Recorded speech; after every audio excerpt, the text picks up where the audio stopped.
আমি জানি এই ভিডিওটা আপনাকে শয়তানে শেয়ার করতে দিবে না। হ্যাঁ, কেন দিবে না জানেন? আপনি যদি আল্লাহর দরবারে তওবা চেয়ে আপনি যদি নিষ্পাপ শিশুর মতো হয়ে যান, তাহলে শয়তান সহ্য করতে পারবে না। অবশ্যই আল্লাহর দরবারে এখন কিভাবে তওবা করবেন সে আমলটা আজকে শিখিয়ে দেব। কিভাবে? আস্তাগফিরুল্লাহ যখন বলেন আপনার পাপসমূহকে একত্রে ধুইয়ে মুছে আল্লাহ রাব্বুল আলামিন মাফ করে দিবে। হ্যাঁ ভাই, হয়তো আপনি ইসলামিক ভিডিওটা দেখতেছেন আমি জানি, কিন্তু আপনি শয়তানের দুকায় পড়ে যদি শেয়ার করতে না পারেন কিছু করার নাই। যদি শেয়ার করে দেন, হাজার হাজার লক্ষ লক্ষ মানুষ এই ভিডিওটা দেখে তারা আস্তাগফিরুল্লাহ পাঠ করতে পারবে।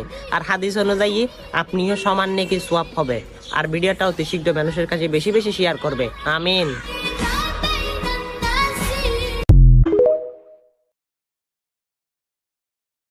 আমল করেন আর আল্লাহর নামের পাওয়ার দেখেন। চোখে হাত রেখে ইয়া নূর 21 বার পাঠ করেন, চোখের সমস্ত সমস্যা আল্লাহ তাআলা দূর করে দিবেন।